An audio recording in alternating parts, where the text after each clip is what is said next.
Hello friends, बहुत बहुत स्वागत है हमारे यूट्यूब चैनल रिसल स्टडी पर। Madhya Pradesh daily current affairs में आज चर्चा करने वाले हैं 24 फरवरी 2022 के जितने भी इंपॉर्टेंट करंट अफेयर्स होंगे। दोस्तों, वीडियो की लास्ट तक बनी रही है। क्वेश्चन आपकी मध्य प्रदेश की सभी प्रतियोगी परीक्षाओं के लिए वेरी मोस्ट इंपॉर्टेंट होने वाले हैं।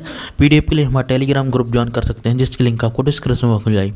और साथ ही दोस्तों इंपॉर्टेंट फैक्ट भी चर्चा कर चलेंगे, तो वीडियो के अंत तक बनी रहिएगा। चलिए देखते हैं दोस्तों क्वेश्चन दोस्तों, हाल ही में प्रदेश के पहले डेयरी स्टेट का लोकार्पण किसके द्वारा किया जाएगा? तो दोस्तों इसका राइट आंसर है ऑप्शन नंबर सी, यानी प्रेम सिंह पटेल जी और गोपाल भार्गव जी के द्वारा दोस्तों प्रदेश की पहली डेयरी स्टेट का लोकार्पण किया जाएगा। आपको याद रखना है। डिटेल में चर्चा करें दोस्तों, तो पशुपालन एवं डेयरी मंत्री श्री प्रेम सिंह पटेल और लोक निर्माण एवं मंत्री गोपाल भार्गव 24 फरवरी को जौलपुर जिले के ग्राम खमरिया में प्रदेश की पहली डेयरी स्टेट का लोकार्पण करेंगे।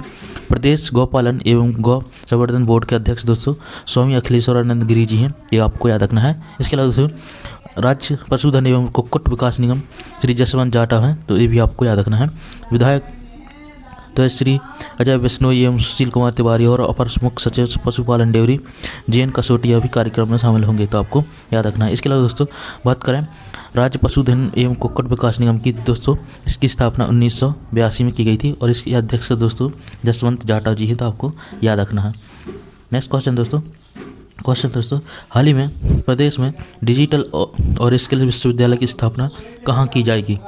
तो दोस्तों इसका राइट आंसर है ऑप्शन नंबर सी, यानी उज्जैन में दोस्तों डिजिटल और भोपाल में स्किल विश्वविद्यालय की स्थापना दोनों में की जाएगी। आपको याद रखना है। डिटेल में चर्चा करें दोस्तों, और शिक्षा मंत्री डॉक्टर मोहन यादव ने कहा कि युवाओं को गुणवत्तापूर्ण शिक्षा प्रदान करने के लिए प्रदेश में डिजिटल और स्किल विश्वविद्यालय की स्थापना की जाएगी।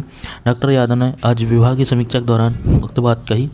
मंत्री यादव ने कहा कि उज्जैन में डिजिटल और भोपाल में स्किल विश्वविद्यालय की स्थापना किए जाने का प्रस्ताव है। उन्होंने कहा कि देश की पहली डिजिटल यूनिवर्सिटी केरल में स्थित है, तो आपको याद रखना इंपॉर्टेंट है। दोस्तों बात करें इंपॉर्टेंट फैक्ट के बारे में, तो दोस्तों शिक्षा का अधिकार दोस्तों संविधान संशोधन 86वें संविधान संशोधन के अंतर्गत 2002 में दोस्तों 21A के तहत जोड़ा गया था, तो ये आपको याद रखना है। ये मौलिक अधिकार के रूप में 21A के अंतर्गत जोड़ा गया था, तो आपको याद रखना है। दोस्तों मध्य प्रदेश को शिक्षा मंत्री तो दोस्तों आपको पता है मोहन यादव जी हैं, और दोस्तों केंद्रीय शिक्षा मंत्री हैं धर्मेंद्र प्रधान, तो आपको याद रखना है। इंपॉर्टेंट दोस्तों बढ़ते हैं। नेक्स्ट क्वेश्चन दोस्तों, वन्य प्राणी अंगीकरण योजना वन विहार राष्ट्रीय उद्यान सिक्किस बैंक ने 2 वन्य प्राणियों को 1 साल के लिए गोद लिया है। तो दोस्तों इसका राइट आंसर है option number B, State Bank of India ने दोस्तों वन्य प्राणी अंगीकरण योजना में दोस्तों 2 वन्य प्राणियों को 1 साल के लिए गोद लिया है, तो आपको याद रखना है। दोस्तों बात करें ऑप्शन नंबर ए RBI की, तो दोस्तों इसकी स्थापना 1 अप्रैल 1935 में की गई थी, तो आपको याद रखना है।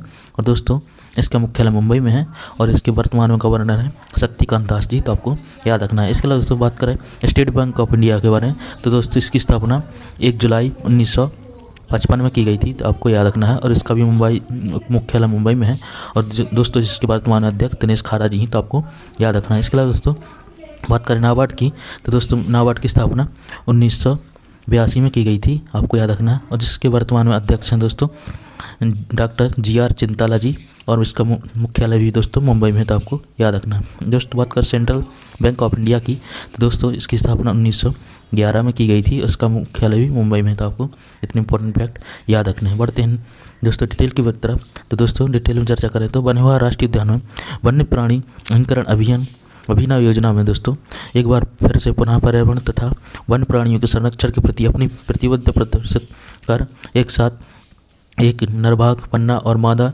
बाघ रिद्धि को भारतीय स्टेट बैंक ने स्थानीय प्रधान कार्यालय के द्वारा 1 वर्ष के लिए गोद लिया है, आपको याद रखना है। दोस्तों वन विहार राष्ट्रीय उद्यान वन प्राणी अंगीकरण योजना 1 जनवरी 2019 से प्रारंभ की गई थी, तो आपको याद रखना है। दोस्तों एकमात्र राष्ट्रीय उद्यान है जहाँ पर वन्य प्राणी अंगीकरण योजना चालू है, तो आपको याद रखना है। इसके अलावा बात करें वन विहार राष्ट्रीय उद्यान भोपाल की, तो दोस्तों इसकी स्थापना 1979 में की गई थी, आपको याद रखना है।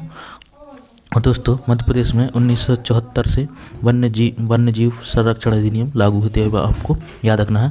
कान्हा किस राष्ट्रीय उद्यान से यह लागू किया गया था, आपको याद रखना है। इंपॉर्टेंट दोस्तों बढ़ते हैं क्वेश्चन दोस्तों, हाल ही में प्रदेश की किस छात्रा का चयन इसरो में हुआ है? तो दोस्तों इसका राइट आंसर है ऑप्शन नंबर डी शीतल लहरपुर जी का दोस्तों इसरो में चयन हुआ, आपको याद रखना ऑप्शन नंबर डी करेक्ट है। डिटेल में चर्चा करें दोस्तों। साधारण परिवार में जन्मी बैतूल की एक छात्रा का भारतीय अंतरिक्ष अनुसंधान संगठन यानी इसरो में बेंगलुरु में वैज्ञानिक अभियंता यानी SG इलेक्ट्रॉनिक पद पर चयन हुआ है। शीतल लहरपुर ने बेंगलुरु में ड्यूटी शुरू की है। शीतल अठनेर सरस्वती शिशु मंदिर उच्च माध्यमिक विद्यालय अठनेर की छात्रा रही, तो आपको याद रखना है। दोस्तों बात करें इसरो के बारे में, तो दोस्तों इसकी स्थापना दोस्तों 15 अगस्त 1969 में इसके संस्थापक थे दोस्तों विक्रम अम्बालाल साराभाई जी, आपको याद रखना है। इसका मुख्यालय दोस्तों बेंगलुरु में है और दोस्तों इसके वर्तमान प्रमुख हैं डॉक्टर S सोमनाथ, तो आपको याद रखना है। इंपॉर्टेंट दोस्तों चर्चा करते हैं क्विक रिवीजन 23 फरवरी करंट अफेयर्स का। दोस्तों क्वेश्चन है मध्य प्रदेश के किस विश्वविद्यालय में पहली ब्लाइंड वीमेन क्रिकेट टीम बनाई जा रही है, तो दोस्तों इसका राइट आंसर था option number C Barkatullah University Bhopal द्वारा प्रदेश की पहली ब्लाइंड वीमेन क्रिकेट टीम बनाई गई है, याद रखना है। नेक्स्ट क्वेश्चन है हाल ही में आयुष विभाग के वैध आपके द्वारा किस ऐप को राष्ट्रीय स्कॉच अवार्ड द्वारा अखिल भारतीय स्तर पर रजत पुरस्कार से सम्मानित किया गया है, तो दोस्तों इसका राइट आंसर था ऑप्शन नंबर ए आयुष के ऐप को, आपको याद रखना है। नेक्स्ट क्वेश्चन है हाल ही में अफ्रीकन चीतों को बसाने वाला देश का पहला नेशनल पार्क कौन होगा, तो दोस्तों इसका राइट आंसर है ऑप्शन नंबर सी क्रूनो नेशनल पार्क, आपको याद रखना है। नेक्स्ट क्वेश्चन दोस्तों हाल ही में इतिहास व संचार की भारतीय संस्कृति पुस्तक का विमोचन किसने किया, तो दोस्तों इसका राइट आंसर है ऑप्शन नंबर सी सुश्री उषा ठाकुर जी द्वारा इतिहास व संचार की भारतीय संस्कृति पुस्तक का विमोचन किया, आपको याद रखना है। नेक्स्ट क्वेश्चन है हाल ही में प्रदेश में कहाँ 1000 साल प्राचीन शिव मंदिर का गर्भगृह खोजा गया है, तो दोस्तों इसका राइट आंसर था ऑप्शन नंबर सी उज्जैन में, आपको याद रखना है। कल आपसे क्वेश्चन पूछा था दोस्तों हाल ही में अफ्रीकन चीतों को बसाने वाला देश का पहला नेशनल पार्क कौन होगा, तो दोस्तों इसका राइट आंसर था ऑप्शन नंबर सी क्रूनो नेशनल पार्क। आज के लिए आपकी क्वेश्चन है दोस्तों हाल ही में प्रदेश की किस छात्रा का चयन इसरो में हुआ है, तो दोस्तों इसका राइट आंसर आप कमेंट बॉक्स में देना है। दोस्तों यह था हमारे करंट अफेयर्स की वीडियो, आई होप आपको पसंद आया होगा। ऐसी इंपॉर्टेंट करंट अफेयर्स की हमारे चैनल को सब्सक्राइब कर लें, वीडियो को लाइक जरूर करें दोस्तों, बेल आइकन प्रेस कर लें दोस्तों, जिससे आपको हर वीडियो का नोटिफिकेशन सबसे पहले मिलता रहे और अपने दोस्तों के साथ शेयर जरूर करते रहें दोस्तों। चलिए मिलते हैं नेक्स्ट वीडियो में ऐसी important current affairs. Thanks for watching, Vande Mataram.